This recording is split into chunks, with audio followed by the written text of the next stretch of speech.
Good morning. This is Bill from Curious Cars and Auto House of Naples on a lovely, chilly, proper Florida Tuesday morning. I simply can't complain at all. The weather's in the low 50s. It's like light jacket weather. I did photos and other stuff around this car. I'm not sweaty or moist or miserable. There's no humidity. I don't even care that there's a bird chirping behind me. It's just a nice day, and that's great. The bad news is there's really crappy, horrible weather on the way. We've got like a week of unseasonably warm weather, which just sucks. Temperatures are going to be in the mid-80s. It's going to be hot. It's going to be humid. It's going to be tropical, and I'm going to be friggin' miserable. I already know it, so I'm going to enjoy today while I can. Very quick update before we leap into this car. Got back from Sebring yesterday. We had a little spec Miata race over the weekend. Some of the dedicated nut jobs to this channel, and God bless you, will know that I put up a video yesterday of my friend, and that's in air quotes. If I wasn't holding a camera, I'd be making giant air quotes.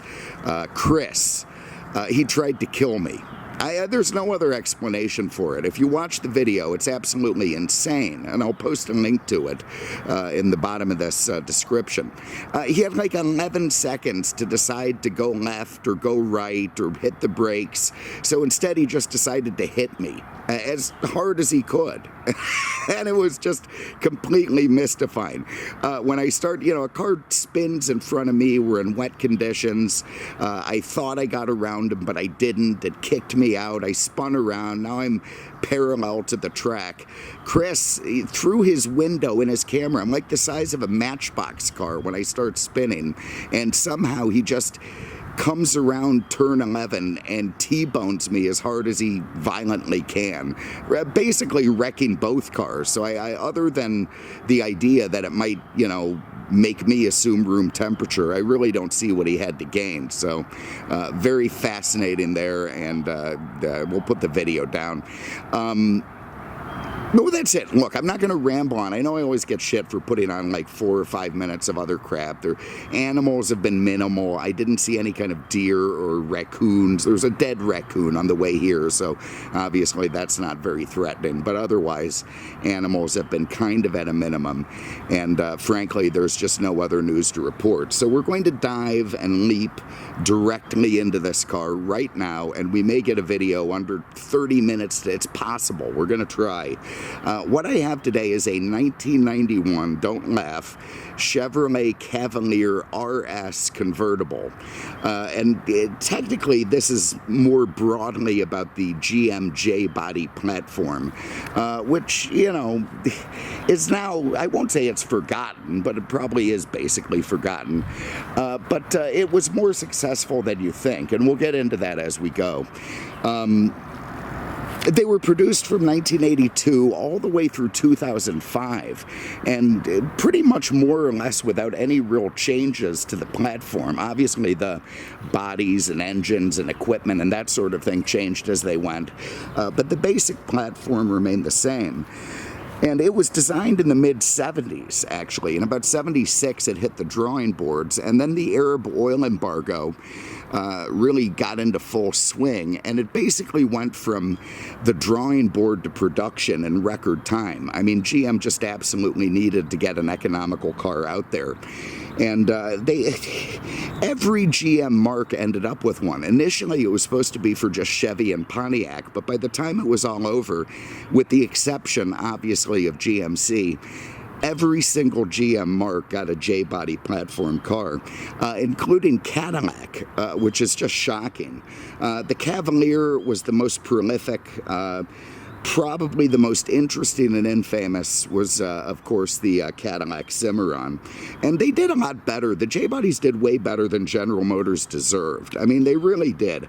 Across 3 generations worldwide, they sold more than 10 million copies, making them the 6th best-selling automotive platform of all time. I mean, honestly, they're up there with like the Beetle and the Corolla and such. I mean, who would really believe it?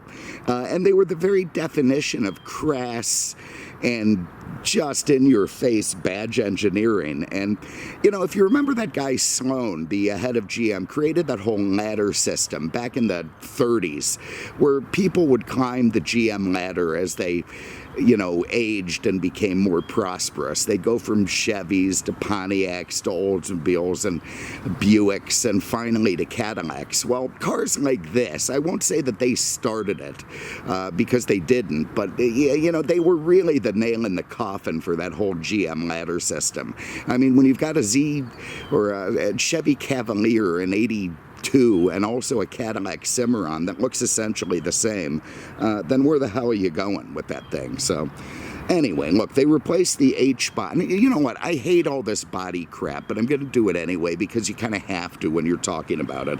But this was the spiritual successor of the H-body, which had cars like the Chevy Vega and the Monza, the Buick Skyhawk, Pontiac Sunbird. They were compact, but they were also rear-wheel drive, and they weren't interchangeable the way that these cars were. They didn't immediately succeed the H-body.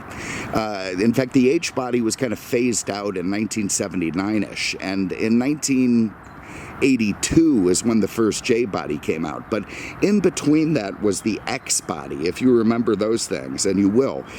The Chevy Citation, the Olds Omega, the Pontiac Phoenix, if you remember those cars. They do have the distinction of being the first compact front-wheel drive cars from GM, but they were also total shitboxes. So they ran from 79 to 85, and basically in 82, when the J-bodies came out, these were the cars that picked up the torch and ran with it from the original H-body Vegas and Monzas and such.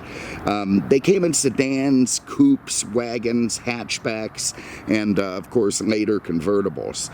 There were Chevy Cavaliers, Pontiac J2000s, Sunbirds and Sunfires and Sunspots and Buick Skyhawks and Oldsmobile Forenzas and obviously and of course the Cadillac Cimarron.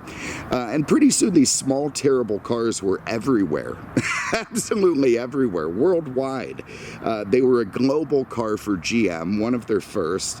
They were meant to consolidate product lines around the world, which had previously been not interchangeable enough. They wanted to be able to send different parts to all corners of the globe that could fit. You had cars in Australia that had different drivetrains from cars in Europe and Brazil, and the J-body was going to change all that, the way that the Ford Escort did and other cars. It started to become a global product. It was the Chevrolet Monza in Brazil, the Holden Chimera in Australia, the Opel Ascona and Vauxhall Cavalier in Europe, the Isuzu Aska in South America, and even a Toyota Cavalier in Japan when all of those domestic taxes in Japan necessitated, a little bit of crossbreeding going on between the car marks. So I wonder if the people who bought Toyota Cavaliers in Japan were happy with them. Hard to say. But here in the U.S., while the car purported to take on the Japanese imports, like the Corollas and the Honda Accords and that sort of thing. On paper, they just didn't do it very well. I mean, the build quality was iffy at best. The engines were not very exciting. The price tag was higher than those cars, the Hondas and the Toyotas and such. And despite this, they actually sold pretty well. Even across all the brands, with the obvious exception of the Cadillac Cimarron. And most people my age are going to have a J-body memory. I had a friend, Phil, who got one as a graduation present. He still says it was one of the best cars he ever had. It was a Cavalier Coupe. I went to my first Super Chevy Sunday as a kid. One of the, it was a thing we did. I haven't gone in years, but back then we did. And I went there in a brand new at the time, I think it was an 84 Z24 coupe that a friend's friend owned with a manual gearbox. It was black over gray. And to me, I thought it was a pretty damn cool car. And a little while later, a girl unfortunate enough to date me in college had a Buick Skyhawk, which was an absolute turd. But the first years offered lackluster 4 cylinders, a marginally better 2.8 V6 that GM used interminably. That went on for a long time. Engine choices would improve over the years, but yeah, I mean, like, you know, by the time this car rolled around in 91, it had a 140 horsepower 3.1 fuel-injected V6, which really isn't a bad engine at all. So they did improve them, and that was a pretty good thing. You know, what could you say? All right, so look, here's what I'm going to do. I'm going to take a 2-minute pause here, get my shit together, and then we're going to continue. We're going to see what we're going to go from here. So hold on. All right, and look, I want to take a brief moment to thank a very nice gentleman who sent me this very cool vintage flask. It was quite a cool thing to find in the mail, and I'm very happy to have taken that pause there to have a couple of sips of coronavirus whiskey, which of course keep the coronavirus at bay. And it's very possible that even though all of a sudden everything's scaling back on the coronavirus, I think because the midterm elections are coming up, it's nice to be able to be in Peter's driveway and know that, like, Omicron isn't hiding behind that tree waiting to come out and get me. So so kudos to the fellow who sent that. Thank you very, very much. Very, very generous. And other people have sent me things over the last few months. It's humbling, and thank you. I mean, it means an absolute lot, and I don't know what to say. It's just pretty epic. But anyway, look, let me continue. Before we get into the car, the exterior styling, I want to take a quick look at the year it came out, and let's see what 1991 was all about. And when this car was cruising the boulevard, what was going on in the world. So you had Operation Desert Storm, if you remember that. I think most people of a certain age will. That was launched in response to Iraq invading Kuwait. It put together most of the nations of the world, or at least the ones who, you know, could send troops and jets and stuff. And basically they came in, booted Saddam back to Iraq, and preserved the right of your average Kuwaiti to have a Lamborghini by age 16. So that was a pretty stellar moment in 1991. The USSR continued to break up. Some countries gained their independence in 91. Uzbekistan, trying to pronounce this stuff, Tajikistan, Kyrgyzstan, Azerbaijan, Ukraine, Moldova, Lithuania, Latvia, Belarus, and Estonia. And we raced with a guy from Estonia. He says he's from Finland, but we're pretty sure he's from Estonia, Estonian Bob. And he claims to have beat up Bjork at some point when he was like 12. So we're going to have to look into that and see if it's true. But, you know, who knows? I bet everybody from Estonia has a Bjork violent story. But anyway, so all those countries were freed, and almost immediately after that, there was a global shortage of black Adidas tracksuits. It was a very good year for murders and serial killers. You had Jeffrey Dahmer caught after police found some rather interesting cuisine in his house. There was a postal worker named Joseph Harris. He killed his former girlfriend or fiance and some other people at a post office in New Jersey, and that basically started the whole going postal thing that became a meme, maybe even a pre-internet meme for many, many years. Boris Yeltsin was elected in the first sort of free Russian elections. He looked like a big fat drunk, but I'm sure he was a very nice guy. A cyclone in Bangladesh kills 200,000 people. I mean, that's just got to be bad planning or something. I mean, unless their houses are made out of sharp knives and hand grenades. I mean, that's a lot of people to get killed from a cyclone. So anyway, hopefully they're all resting well. Rodney King is arrested in Los Angeles, which of course the next year would spark off a bunch of riots and some pretty unpleasant stuff. And by all accounts, he seemed like a pretty nice guy who just tried in vain to have us all get along. Sadly, he drowned in his pool in 2012. His girlfriend found him at the bottom after he'd had a light lunch of shrimp salad sandwiches and cocaine and PCP. And I remember my mom always made me wait for an hour after taking PCP before I could go swimming. And I thought that was bullshit, you know, kind of a superstition. That hour really took a long time to pass. Movies, you had The Silence of the Lambs, if you remember that. I could recite almost every line from that movie. I idolized that guy. Sleeping with the Enemy, which was about that girl who wouldn't listen, and she kept putting the cans in the cupboard in the wrong direction, which was really irritating. There was also Thelma and Louise, if you remember that, and I think those ladies would have been a lot better off if Tinder had been around then.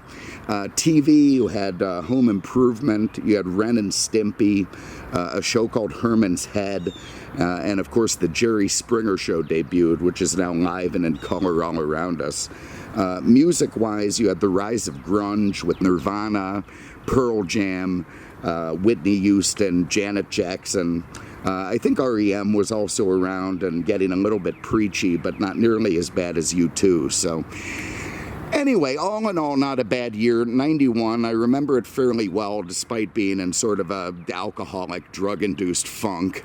And, you know, interesting to sort of relive those years. It was fun to read the history about that last night. But anyway, look, let's get into this car and see what we got. So this is technically a second-generation Cavalier, which came out, I want to say, in 88, maybe 89. They got a little bit more rounded. The first ones were much more boxy. Basically, the whole underpinnings are the same. They may have stretched the length out a little bit, but I leave the wheelbase is identical. The grille changed. It became more aero-like the Ford Taurus, where there's now not really a grille in between the headlights. It's sucking wind through that bumper hole and from underneath. You also get those composite European-style headlights, which became popular at the time in America. You see it's got, I think these are alloy wheels that are cunningly disguised to look like steel wheels. It seems quite strange to me just how much they look like steel, but I do believe they're alloy, although I could be absolutely wrong about that. You've got an interesting sort of red stripe. Not quite as bad as the stripes of the 70s, or as good, depending on your perspective, but definitely they were trying to make these things look a little bit more rally sport than traditional American chrome and such. I mean, there's just very little chrome, if any at all, on this car. I mean, you can see up at the top of the windshield, you've got chrome caps on the A-pillars, but of course that's only in the convertible, so if this thing's a coupe, you're just not going to see chrome anywhere. Black trim and, you know, smooth sides were kind of the order of the day.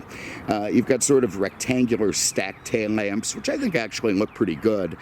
You've got computer-inspired script emblems there. You see Chevy Cavalier. You've got ridges in the bumpers with more of that red line. Basically, the car is just meant to look very sporty while being, you know, obviously quite inexpensive and affordable to just about everyone. So did they pull it off? I guess they did, based on sales numbers. People seem to like it. They sold a lot of them, and good for them. I do actually like the stainless strip they ran across the top of the A-pillar as well. I mean, it's all basically kind of cheaply done. You know, you can tell if somebody just hacked a roof off and put this stuff on. But I think it looks cool in a way, and they did use some nice materials. I did lay the top cover over the back. I just don't have the strength to stretch it down and snap it into place, so I just left it hanging there. I don't even know if it will stretch, but it's still with the car and it looks pretty good. So I tell you what I'm going to do. I'm going to pause for a minute and I'm going to interject the little bit of the video that I filmed where I had the soft top up and in place. Once that's done, I'm going to pick it up again. We're going to get into the trunk and the engine and the interior and then go for a ride. So bear with me. Be right back. All right, so here it is with the soft top up and in place. It's black. Yeah, I feel like this thing might have looked pretty good with a white soft top. I'm pretty sure I saw a few that way, but that might have been a different package. Actually, I think these 91s all came the same, but you can see it's in pretty damn good shape for the age. remarkable, really. The back window is crystal clear. You know, I don't know. I don't know if these things were supposed to hold up this well, or if this thing was being maintained by somebody who was a bit psychotic. My guess would be the latter. So anyway, let's give it a shot. Let's see if we can get this thing down.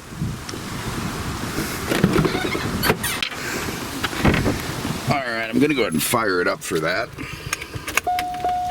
Oh, jeez, they're the wipers, for God's sake. Alright, so up here we have a release. Pretty standard, old school American style. Very, very nice. Let's see if we run the windows down. There goes the back on that side. There's the back on this side. And there are the two fronts. And now we have a button right here. Look at that. It's like a 64 Buick. Powers itself back and into place. All very nice.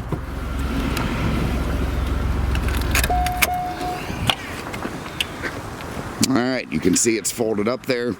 I'm going to pause the camera for a minute to get the soft top cover on, and we'll be good to go. So, yeah, let's just keep rolling.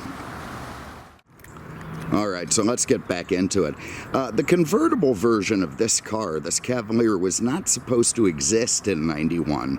If you remember the Chevy Beretta, which was of course the GM10 platform, another platform that cost General Motors billions of dollars and really didn't do as well as this one, they were going to have a convertible, and they didn't want the Cavalier convertible to compete with the Beretta convertible.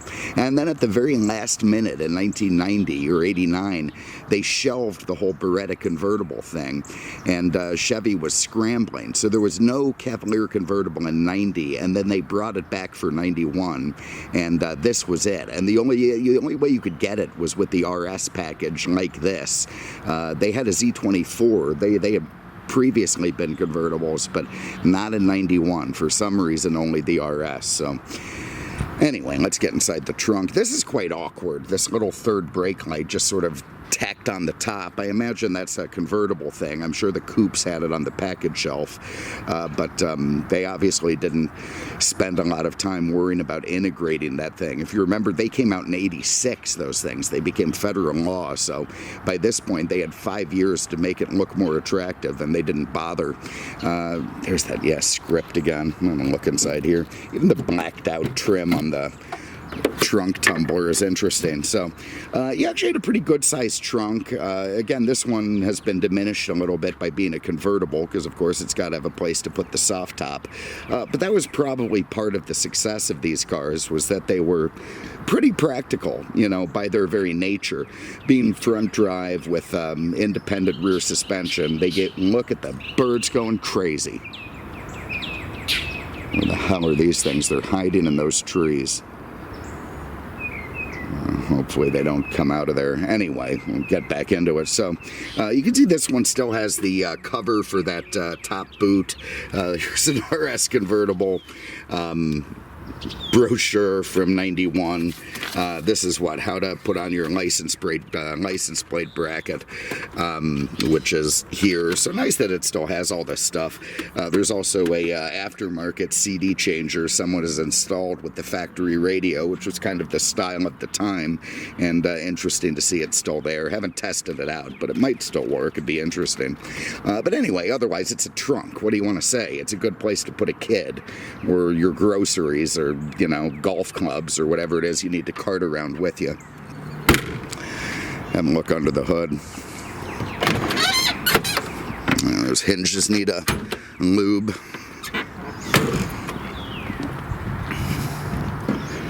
Alright, I didn't know this is a prop rod, so this is gonna suck. Oh god. Alright. Oh god, that's heavy. Why is it so heavy on this middle car? All right, so there it is. There is a 3.1 multi-port fuel injection engine, much, much better than any of the crap which had come out in the earlier Cavaliers, which I think the first base engine was a 1.8. Then there was a 2-liter. I think there was also a 2.2, might have been the base engine when this car came out.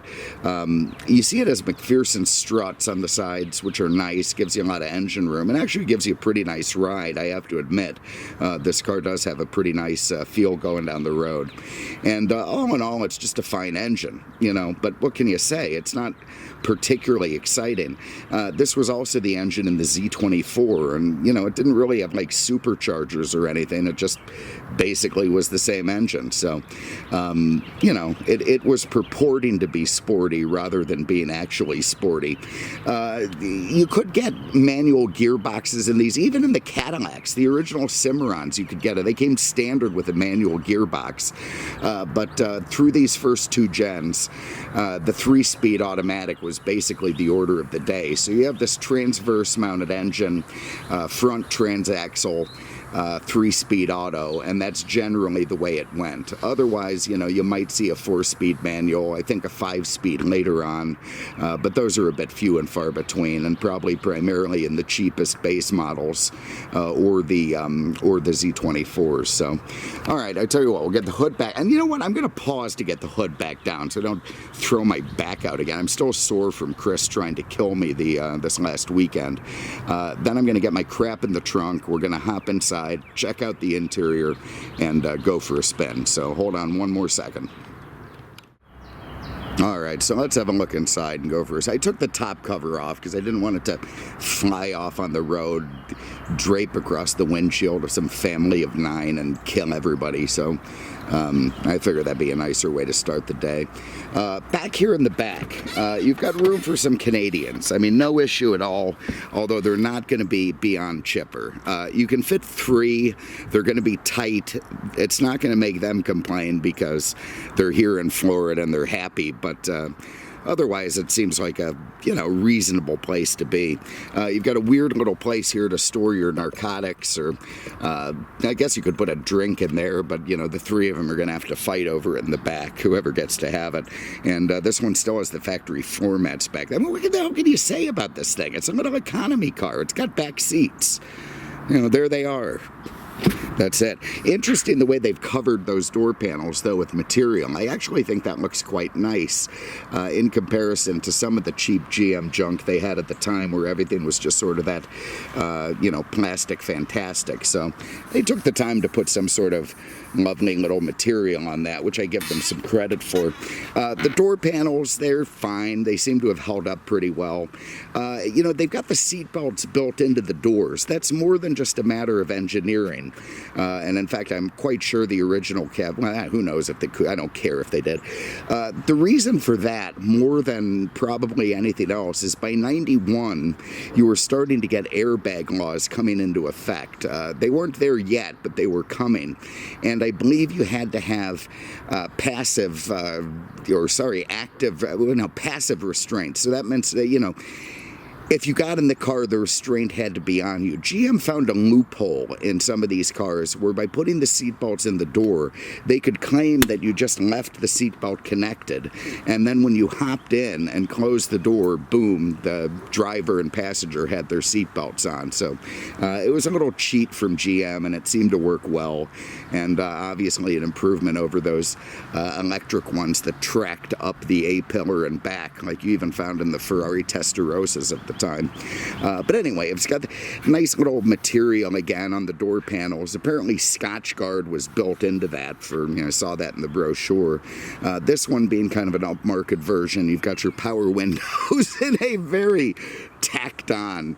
I love the way GM operates back then. Okay, we need a power window unit. Well, okay, just bolt one on the side. I mean, it looks like a J.C. Whitney accessory. Just cracks me up. Power locks, door pull, little map pocket here. Terrible place to put a gun. And if you put any kind of narcotics in there, they could slide back there and then fly out that hole. So not really a good place for that either. It does have bucket seats with a little bit of a center console. They're actually nice and supportive, although they do have a big ass dip here, you can see. So it really is better suited to some, 250-pound woman on her way to the dollar store than it is to a normal person. I don't know why they needed such a big ass dip in this seat, or maybe the people who own this car were particularly heavy, but I have a feeling that's the way it came. But otherwise, nice material and, kind of interesting for GM. You still have the original GM mats down there. I've got to say, this car is pretty well preserved because most of these things exploded into thin air.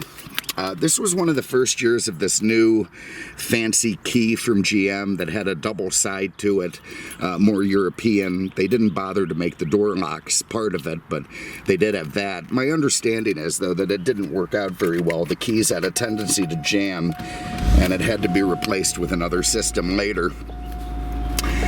That little 3.1 fires up quite nicely, no issues at all. You got a very interesting steering wheel here that looks like something from a Minardi. I mean, look at this with these big grippities at the 10 and 2. You'd think you were about to go around Hockenheim or something. I don't think it's leather, but it's sort of molded and sort of designed to pretend that it is, which is interesting. Also a little horn pad with the horn that's still working all right. You got your hazard switch up there. This one appears to have the Rally Pack instrument cluster. You've got warning lights up and down the left and right columns. In the middle, you've got your 110 mile an hour speedo. You got a temp gauge, you got an oil pressure gauge, a fuel gauge, and a tach. So pretty sporty shit there from GM. Over here, you've got your panel dimmer on this side and your dome lighting over on that side. The dash, it's GM's plastic fantastic. You can see it's starting to peel up a little bit, but of course that's what you get. I'm sure most of the ones from this year are far worse than that. This is the middle of the road optional stereo with a cassette deck. You could get a CD player, but this one didn't have it, so the guy added that little aftermarket thing. And you've got a little climate control unit down there.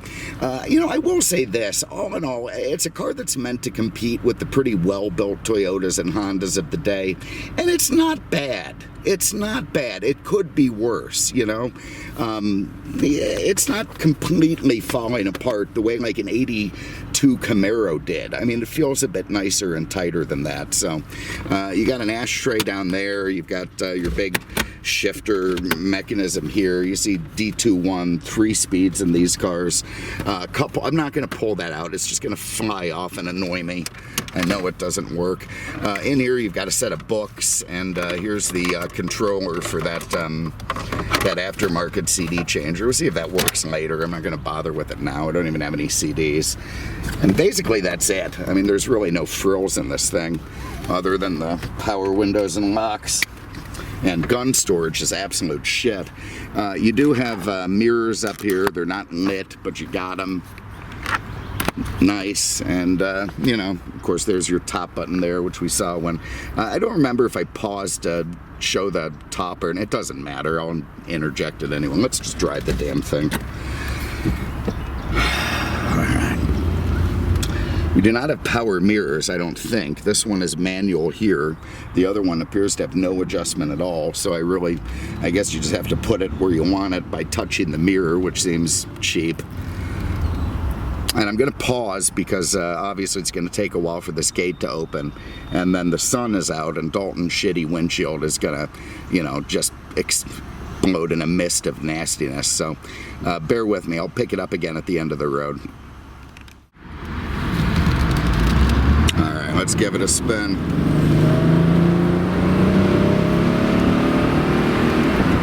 Engine winding a little bit.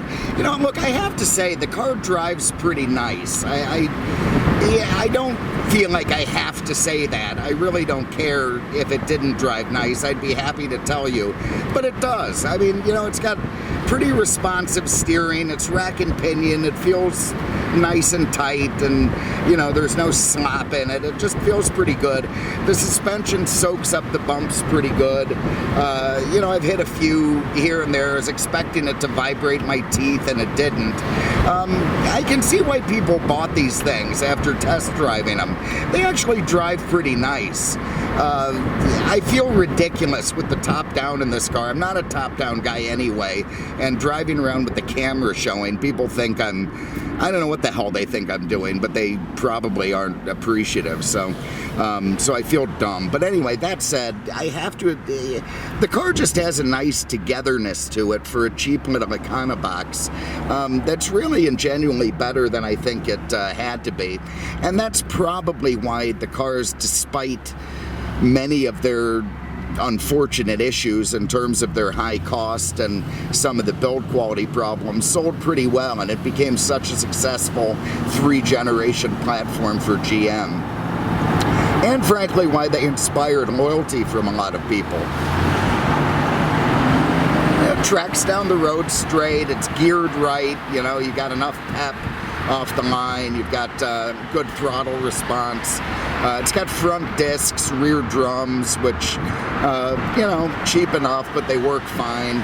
And all in all, it's just not a bad car to cruise. So, you know, so again, look, this just shocks me to say it, but this thing is now, what, 31 years old? I mean, it just, 31 years old. Is it a collectible? You know, I don't know, maybe, of sorts, maybe an aspiring collectible. The top does go down, you know, there is some, it's an RS, it's like a 68 Camaro, I don't know, it's got a few things going for it. But all in all, it's, you know, it's kind of a fun, cheap thing that you can have a bit of fun with and drive down the road and put the top down and, you know, make people think that you've been very, very successful. So anyway, look, I'm going to wrap it up there. I have this, I believe, will be for sale at Auto House up on the website. If you have an interest, you can call the guys there, 239-263-8500, on the web at autohousenaples.com. Thank you guys so much for having a watch. Anyone who's made it this far on a 91 Cavalier video, honestly, you should get a prize, because that's incredible. And tomorrow, I'm going to try to have something with a bit more horsepower and pizzazz to wake myself up, even if the weather's going to be a little bit shittier. So anyway, thank you very much. Really appreciate it. And we will see you with the next one. Take care.